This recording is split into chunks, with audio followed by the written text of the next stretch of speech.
former Broward County Deputy Scott Peterson would not enter the building where a gunman was massacring school children in Parkland, Florida.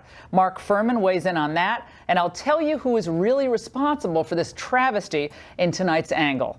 Plus, Special Prosecutor Bob Mueller launches a new line of attack on President Trump as the outgoing FBI official who oversaw the Hillary email investigation begs to keep his pension. Also, Michelle Malkin, her take on parents in one school district fighting back against leftist indoctrination in the classroom. And Pat Caddell joins us with advice on the midterm elections that Republicans still want to take seriously. And first, walking out and walking away from the truth about the Parkland massacre, that's the focus of tonight's Angle. As we documented last night, the student walkout for gun control yesterday looked at times more like a political celebration than a somber protest, with left-wing politicians greeted like rock stars. Look at how the crowd gathered at the U.S. Capitol with their selfie sticks in hand, greeted Bernie Sanders as he made his way to the bullhorn. Oh my God, they were going nuts. It was pure partisan politics. It was scripted and screamed. And why am I saying that? Because this is not simply about gun control anymore. Oh, here.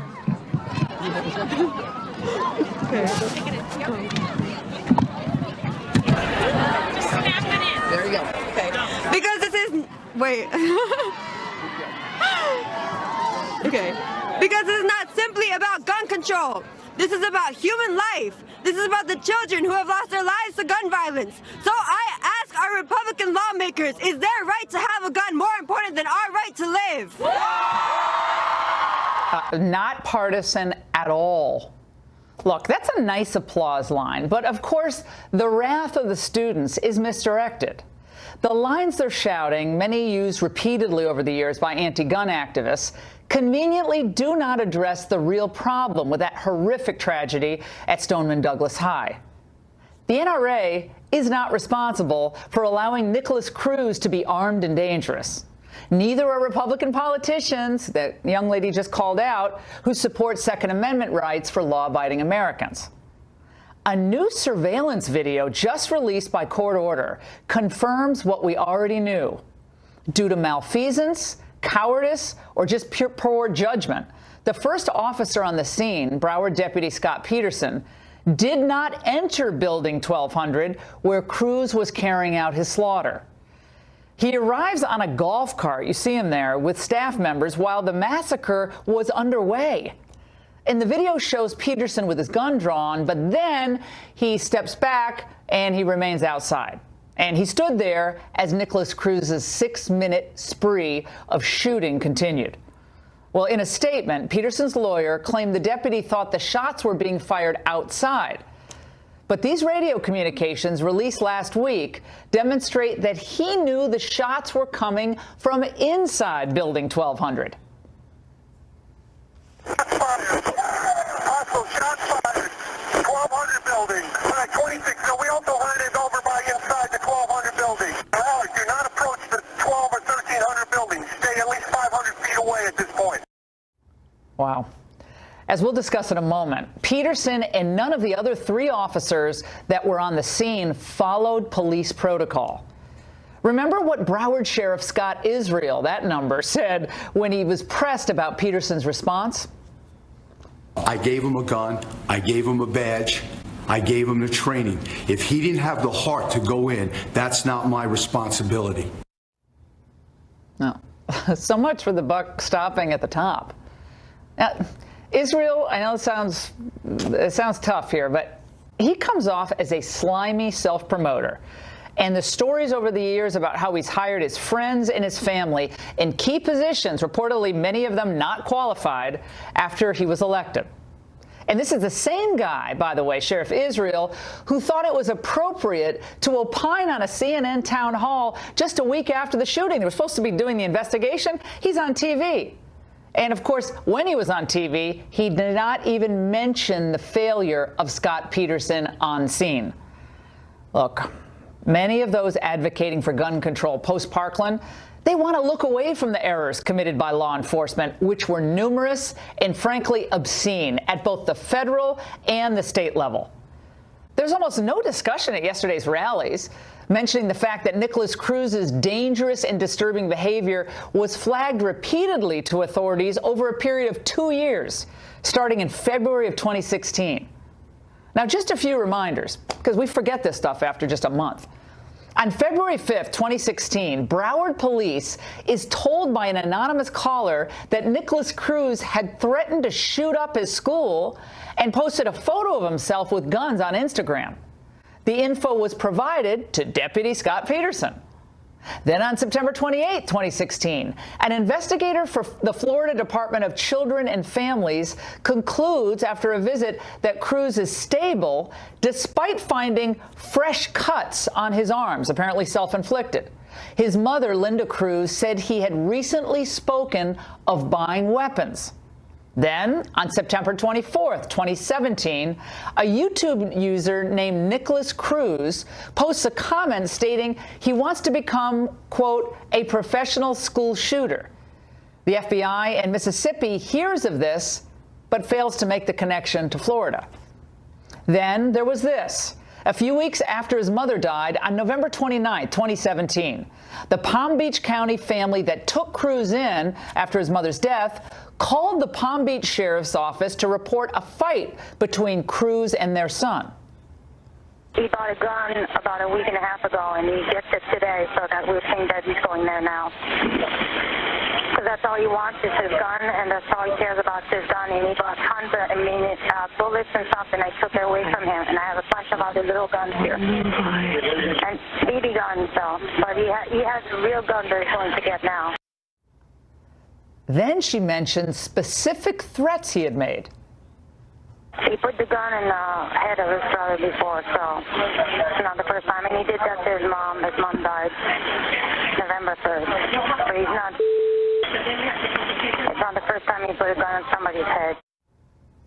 It's unbelievable to hear this. And then there were two other calls, one to Broward the next day and one to the FBI on January 5th of this year, tagging Cruz again as a potential school shooter.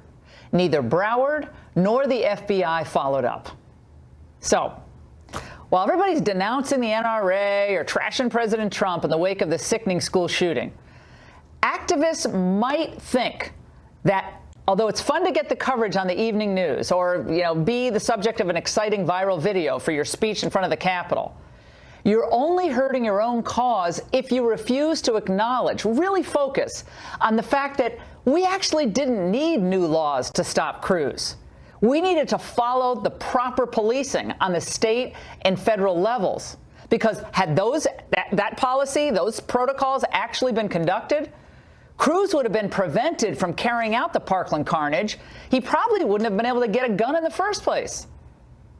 Sheriff Scott Israel, after all of this, look, he should have packed his desk as soon as he learned of Deputy Peterson's failure on his watch. The shooter was not confronted in the building. Instead of passing the buck and grandstanding against the NRA, that's what a good sheriff would have done. And that's the angle. Joining us now for reaction is Jeff Bell, the president of the Broward County Sheriff's Deputies Association, as well as Mark Furman, who is a former LAPD detective and a Fox News contributor. Gentlemen, it's good to see you. Mark, let's start with you. It was chilling to watch the surveillance video and also to listen both to the students' 911 calls and to the old 911 calls that Cruz himself made and that Cruz's caretaker at the time had made. Your reaction to the new developments? Well, when I watch the video, Laura, the thing that really strikes me is watching Peterson look at the building, not look at the area outside of the building. He knew the shots were coming from the building. He stood there and he listened for 4 to 5 minutes as probably as many as 17, 18, 20 people were shot inside, and he did nothing. So I watch him in that video. I don't think he was mentally or physically prepared for the job. I don't think he probably ever was. He lost his nerve if he ever had any. He lost it, and there's really no excuse for it. except for, I think one thing is there was probably a lack of training and leadership on that sheriff's department, coming right down from Sheriff Israel right down to Scott Peterson. Jeff, you have spoken about this before, the utter lack of time and focus on training for the exact type of situation that Mark was analyzing there. And an active shooter, it has to be muscle memory. You just know what to do, and you have to train for repeatedly and often to be able to respond in the right way. I mean, most people do. So what do you know about the training at Broward? We know what the manual says, and I'm going to get to that in a minute, but what actually took place? Well, Laura, I would think that in Broward County, I could sum this up as the best with the law enforcement community. We viewed this as the perfect storm coming. And unfortunately, 17 people lost their lives in Parkland that day for a series of events that we consider to be bad policy, the wrong priorities in training, the politicizing of our police forces down here, and the bad implementation of deals that we've made with the school board with the Promise program and civil citation. And what I mean by training, when I go back to that, is that our trainers do a wonderful job with the limited resources that they have with the Broward Sheriff's Office. But what we need to do is focus the resources that we have on better tactics and better training. For example, we spend in in-service training 8 hours, mandatory in-service training in de-escalation tactics, and then we spend another 8 hours in politeness and policing tactics to be nicer to people that we're arresting. But when it comes time to practicing on the gun range and practicing scenarios, we dedicate 4 hours of training on the gun range where we may squeeze off about 150 rounds and then 2 hours of practice with simulation on that. The wrong emphasis is being put on politicizing the police department and not training properly for these scenarios. It is out of control, and we have to stop this. Okay, the politeness training, I think maybe I need some politeness training here because I'm being tough on Scott Israel, but here's the Broward County Sheriff's Office training manual, okay? Here's one full screen. The first officer or 2 officers on scene will immediately go to confront the shooter. Military tactics work well in this situation. Also, another part of it, remember, every time you hear a gunshot in an active shooter incident, you have to believe that another victim is being killed. Mark, you know this well with all your experience in LAPD. Something isn't adding up here. We're getting reports, and we're still doing actual investigation on this, reports from retired officers, Mark, who say that because of the way the patronage system that Scott Israel has an effect there, we got a lot of people in place with inadequate experience to do the jobs they're supposed to be doing. Inadequate experience, but they got a connection because a friend of a friend gave a donation to his campaign, and it doesn't look good. On the surface, it doesn't look good. Your reaction? Well, this is the problem when you have a politicized law enforcement agency, when you have an elected official calling the shots that quite possibly is a competent police officer, or he could just be a civilian that becomes sheriff. But when you start using nepotism to fill your ranks, or favors, or paying somebody back for their contributions or their support during a campaign, it's the kiss of death. This is a leadership problem. And as far as what Jeff was saying about training, level one of those beautiful golf courses down in Florida and make a range for the officers, a countywide, a state range. This is where the rubber meets the road. And as far as suspects and being nice, when they say you're under arrest, it's up to the suspect to determine what happens after that. If they want to play hard, then you play harder. That class just lasted 30 seconds. It's over. You need to focus all your attention on the threat and the deadly threat, not only to the officer, but to civilians and citizens that are completely unknowing of the threat in front of them. Officers know it, and they should train for it, and they should train for specific incidents, just like Parkland. Jeff, I have to ask you about these calls that a lot of people haven't really focused on, but that late November call to 911. We had Nicholas Cruz himself call saying, oh, I was kicked out of the house I'm staying in. I got into a fight with someone. I was punching a wall. And then the Ms. Deschamps, who actually had taken in Nicholas Cruz, whose son got into the fight with him.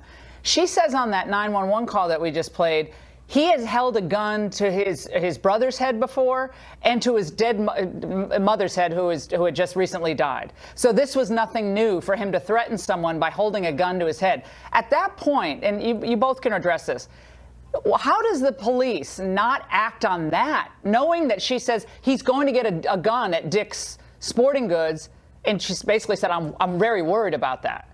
And then she doesn't decide to press charges afterward because she felt bad for him or whatever. But couldn't the police have acted right at that moment? Well, Laura, down here in Broward County, with the law enforcement officers, all of that was removed out of our hands with the civil citation program and the promise program, whether it's on the school or out on the street. For these misdemeanor crimes, we don't have the ability to arrest these juveniles and bring them down to the juvenile hall under arrest charges on that. He's 19 years old there. Our hands are tied. Not a juvenile, Correct. 19 now years he's 19. old. Correct, he is 19 now, but we've created this sense of empowerment to allow Mr. Cruz and other people like this to get to this point where nothing has happened in their life, and now we've created this problem. Right, I get that, but Mark, my point is, at that point, when his guardian essentially says he's pointing a gun at my son, and then his mother, and then his brother, and he's going to get a weapon, could the police at that point have done something, and should they have? Yes, they could have, and it's a felony. It's assault with a deadly weapon. It's not a misdemeanor. Or it's brandishing a fire.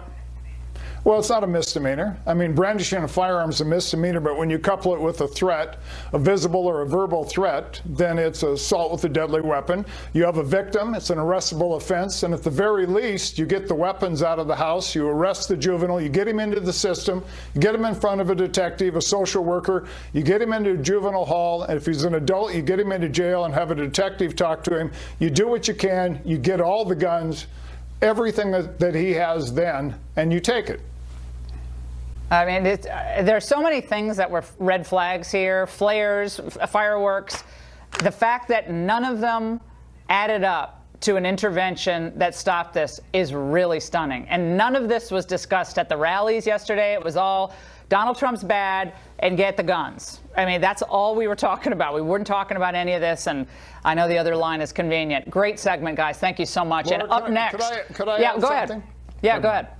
No, go ahead. I just want to say, they're always looking for an excuse not to do something in certain instances. It's a female, it's a mental patient, it's a drug addict, it's a child. They're looking for a reason not to do something, because it's difficult, complicated, and time-consuming. And they might get sued, right? Or they might get disciplined, or they might not get supported by the sheriff. That's another thing that they're worried about. Everyone's worried about getting sued and having their lives turned upside down. And so the police some of them are damned if they do, they're damned if they don't. It's a terrible situation. It was a great segment. And up next, we're going to tell you why the disgraced FBI official who oversaw the Hillary email investigation is tonight fighting to keep his job just days before his retirement. And later, Michelle Malkin joins us to discuss what may be the first wave of parents fighting back against leftist indoctrination in the classroom. Stay there. The Ingraham Angle is brought to you by the makers of Fox News confirms that FBI official Andrew McCabe asked DOJ officials today not to fire him before his retirement takes effect on Sunday. A pink slip could cost him his pension benefits. McCabe oversaw the FBI investigation into Hillary's email scandal, but the former deputy director announced his resignation in January to avoid a likely demotion. The FBI reportedly recommended firing McCabe after word leaked that the DOJ's inspector general concluded that McCabe misled investigators. So let's discuss this and other developments with former FBI national spokesperson John Iannarelli and Saul Weisenberg, who is deputy independent counsel under Ken Starr. All right, Saul, let's start with you on this. So McCabe has all this junk in his past. His wife, getting the help from Hillary's friend and not revealing it, of course. And then, of course, everybody's concerned about the way he handled the email investigation. And now he's set to retire on Sunday. Is it a little late to be talking about firing him? I mean, if they were going to fire him, why wait until like Thursday or Friday right before he retires? That just seems bizarre to me. It's bizarre, and it's a little unsettling, and even a lot of my friends who are in the Bureau and former Bureau are a little upset with the timing of it. To come in 2 or 3 days for the head of OPR within the Bureau to come in 2 or 3 days before his retirement and put A.G. Sessions in that situation is a little bit weird. And you know, Laura, I am no fan of how McCabe has handled these things. Keep in mind that the only way an FBI agent is going to really lose his pension is not through general misconduct. It is through basically not telling the truth, being dishonest. And that's what the supposed allegation is. And of course, we haven't seen the OIG report. We don't know for sure what it is. But there's just something a little bit troubling about the timing. And the person who heads up OPR within the FBI is not a Office very of Professional popular person. Yeah, well, again, right. A lot of her rulings have been overturned, up at the next level. In fact, the people that she's disciplined who then come back are known as boomerangs in the Bureau because a lot of her rulings are overturned. Yeah, well, it is again established, is it not, John, that we had a situation where McCabe did not reveal the extent of the help his wife received from a very close friend of Hillary Clinton when Andrew McCabe was leading the investigation into Hillary Clinton's email server. Of course, Terry McAuliffe, a connected PAC, giving that several $100,000 to his wife's failed bid for the state legislature. That's all true, and all due respect to Saul, I'm going to disagree, because the reality is if they did something after he retires, there's no repercussions. Your pension is not a guaranteed gift. When you're an FBI agent, it's about living up to the protocols and policies, honesty and integrity. Would you rather that he be allowed to retire even though something may have been done wrong and it was determined by OPR, yet he can benefit? Agents are held accountable for their behaviors, and I think this speaks to many things that happened when Mr. McCabe was working for Director Comey. Sarah Huckabee today on The View said, look, this is for Jeff Sessions to decide, but it was at a briefing, but she reiterated that he was a bad actor in their view. And so she kind of gave the drive-by, but he's a bad actor, but this is up to Jeff Sessions. This is what that renowned legal scholar, Sunny Hostin, today said on The View. Let's watch.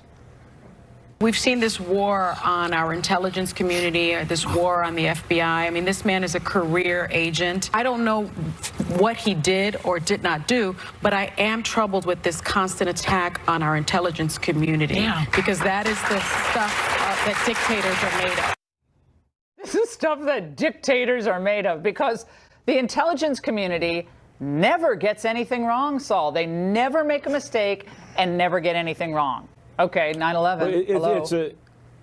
It's a ridiculous comment, but again, keep in mind, agents, supervisors, whoever they are within the Bureau, they only really lose their pension, which is probably the best pension in the whole U.S. government, for the dishonesty, that kind of dishonorable conduct. He would never lose his pension because he did, even if he really was a bad actor in the email investigation. So if we just don't know what's in the report, so if it's incredibly detailed and incredibly damning, and Sessions has a chance to look at it and make that decision in 2 or 3 days, that's one thing. But that's a very big deal to come in and present this to the Attorney General with only 2 or 3 days for him to look at it.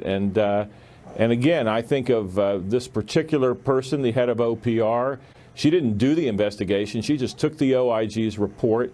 And so I'm troubled by the timing of it. That's just the way it is. But Sessions may have gotten a sneak preview, right, John, of what's in that IG report. I mean, he already knows basically what's in it. And so if it comes out as really bad on McCabe, then he sits on, woo, I have a pension, great. That also looks odd. It does. And Saul's right. The reality is in the FBI, there's many things that can be forgiven yet punished, but lack of candor, not telling the truth, is unforgivable.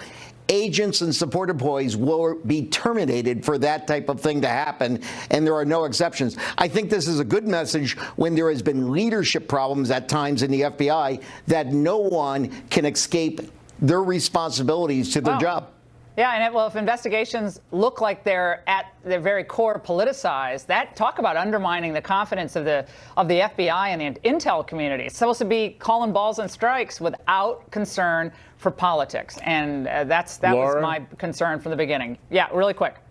Look, just don't forget that if he really misled a federal investigation, there's a potential for a criminal referral there. So, right, yeah, and then still getting the pension. It's not like there won't be any.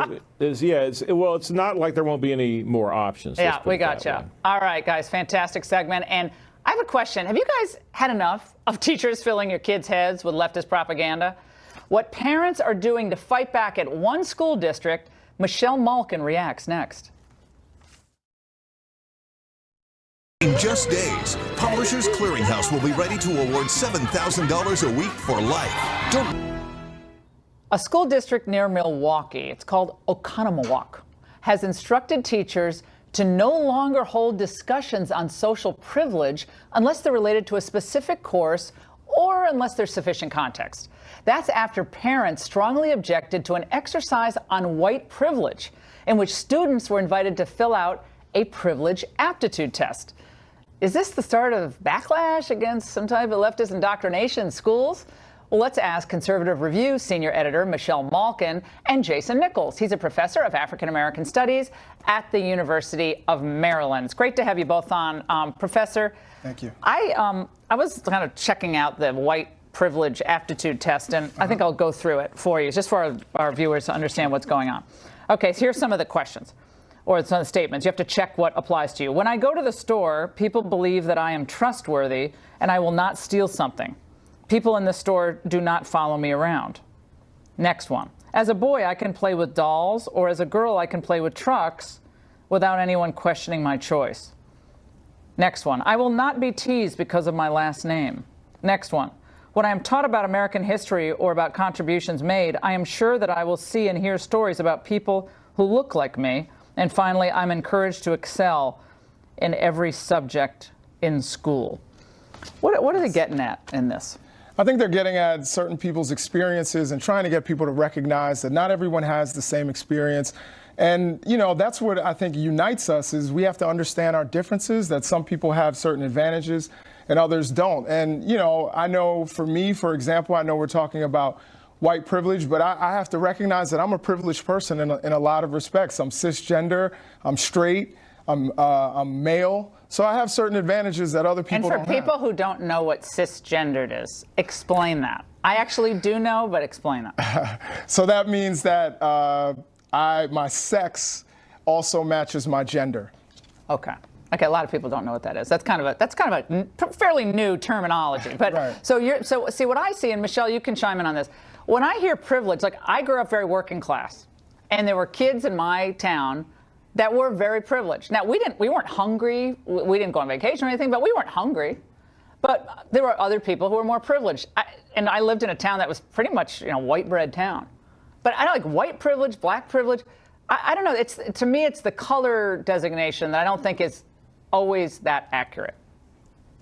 Well, I think that a lot of this social justice radicalism is not about instructing children in any kind of core academic field. And that's what the parents who objected were getting at, because this has nothing to do with the mission of public education. This is about brainwashing generations of children into the very kind of racial and ethnic and gender divisiveness and, yes, discrimination that so many of these left-wing activists purport to be against. The kind of blanket stereotypes and the grievance mongering that manifests itself in so-called privilege aptitude tests like this. Laura, it's a predetermined outcome. You are not allowed to challenge the premise that simply because of the color of your skin, you automatically have certain privileges. And that's what these parents rose up against when this happened 2 months ago on Martin Luther King Day. Nobody asked for their consent or any kind of parental permission mission to indoctrinate these children. And if you look at the actual academic test scores in the Onamonowak school district, that they're barely 50% in proficiency in math and English, and that's what they should be concentrating on. Professor, here's a little soundbite from a BuzzFeed video about what white privilege is. Let's watch. Some people are born into families where they have to walk miles just to get water. All I have to do is turn on a faucet. That's privilege. Okay, now you have to admit that's just ridiculous. I mean, that's now privilege. I mean, at least maybe in other countries you have to walk miles to get. But it just seems like we're reaching to find the privilege. I just turn on a faucet, so I'm privileged. So pretty much everybody in our studio, all the crew, we're all privileged, I guess.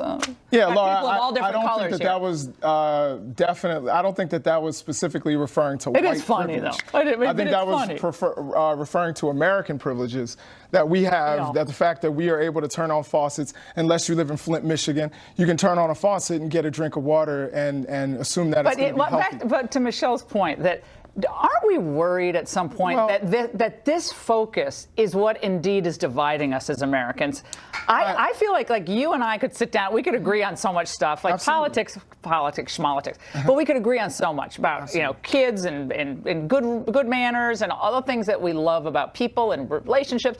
But then we go like, well, you have white privilege. I'm like, what? I worked my tail off my whole life. My mom was a waitress till she was 74 years old. I don't really want to hear about white privilege because my mom had crippled hands. She couldn't even hold things when she was 75 because she had worked her tail off her whole life. So that was privilege?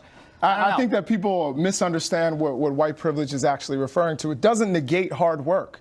It doesn't actually try to refer to guilt. And the other thing that I would refer to or try to respond to Ms. Malkin's comment, and that is that, this is meant to make good citizens, make us understand one another and understand our experiences. I'm all about that.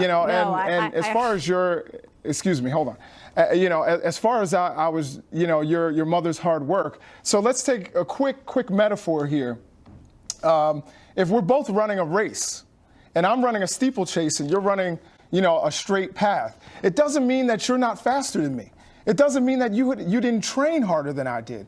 It just means that you have a clearer path and I have certain obstacles that you don't have. We all have obstacles. Absolutely. All of us have not obstacles. all of our obstacles are the same. No, they're not. That's what makes us different, and I think that's what makes us interesting and unique. And that makes all of our experiences different. Michelle. Yeah. And if I may, the whole point of the social justice brainwashing is that it dehumanizes individual experience. What drives this ideology and why it's so toxic and why so many parents are rising up against it is because it saps the individualism out of every person's story. And the professor says that, oh, well, we just misunderstand it. Oh, I understand it very clearly because it's right here in the privilege test where it says being white lets you fill in the blank, allow students to provide their opinions of the things that occur because of white privilege. Every American story in this country is different, and to keep people relegated into those boxes is exactly what Martin Luther King fought against. Either you believe that we should judge people by the content of their character rather than the color of the skin, or you blame them for every last thing because of what their skin cells look like. All right, Jason. All right. So, it's interesting that she pulled out one of the two Martin Luther King quotes that she's probably familiar with. I think if you look at that privilege test, it's talking about some of the issues that people face. You just invoked your privilege right there, as if I haven't, memorized by heart the letter from the Birmingham jail. Okay, so, I'd love to hear it. Check your privilege, I'd love to hear man. it. Go ahead. I'd love to hear the first three lines of the letter from the Birmingham jail. Let's hear it. It's late at night. I don't want any quizzes here. Okay, let me just I'm not saying I brought it. She brought it up, but she memorized it. I think a good point. I think a good way to end this is there is so much as human beings that bring us together. Absolutely. And I'm worried that by bifurcating, whether it's of gender or that we put people in boxes. And I think we want to treat people, you're a human being, you had struggles, I had struggles. We can get past all that stuff and we can connect on a human level. I don't think necessarily saying white privilege, black understanding, and Latino culture, we all have different experiences. And sometimes they're blended. Sometimes they're wild or they're conventional. But I don't think just denoting skin color is the right way to go here, because I think we're much more complicated than the color of our skin. That's my view. That's very true, but I think we have to also recognize. I think it's important for me to recognize the things that you face as a woman. I think that I have to recognize that so that I can help you to fight against it. All right, we're all going to go out for drinks after this. All right, great to see you both. A Democratic pollster coming up believes Republicans can sweep the midterm elections if they run on some key issues. Pat Caddell up next.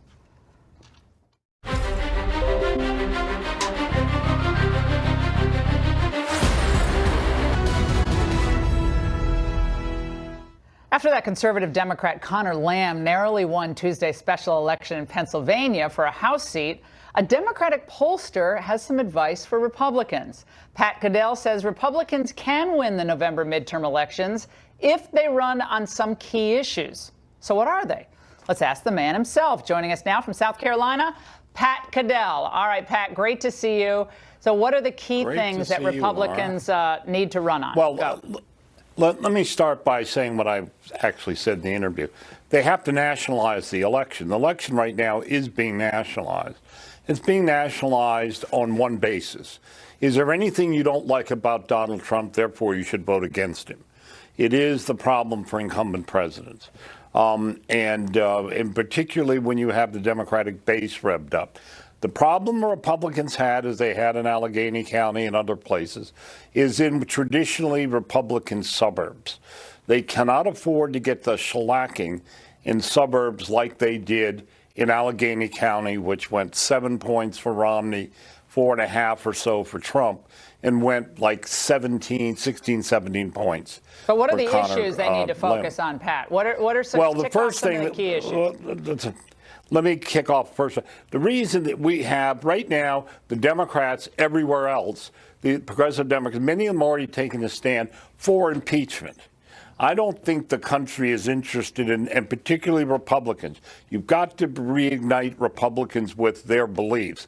And that is one. Do you want to weaponize the Constitution for the basis of removing anybody you disagree with politically? We saw in Wisconsin how the reaction to that helped Scott Walker win his recall election by a bigger margin than anyone predicted. Immigration, that is an issue that I looked at the Connor Lamb stuff. He was very wishy-washy. The Democrats have a serious problem now on immigration. Now they have turned down the DACA deal and basically, despite public opinion, are willing to not, they just will not end chain migration, and they will have nothing to do with ending the lottery. And we know, and the consequences of those are very serious. Yet the Democrats, in short, there's a Republican case to be made here. And if I were, as a Democrat, would be very worried, which is the argument that you put the interest of illegal aliens and immigrants in this country ahead of the rights of citizens. That was never really developed. I believe that could have caused Lamb problems, just as I believe on impeachment he could have had problems. You've got to drain the swamp. These are all issues that Trump triumphed. The problem is the Republican Party has no strategies. It has a bunch of consultants. Wow. Look, they spent $10 million on consultants to run terrible ads and lose. Yeah, well, you got to have great dynamic candidates, and you have to be unafraid to make the case for American renewal and American greatness. Got to be bold and unafraid. And let's face it, we don't have the greatest candidates. And they are. And it I can tell you that. And it is a Republican leadership. Pat, we'll have you back. We're going to have you on radio tomorrow for sure. Okay. And we'll be right back. Special edition of our new.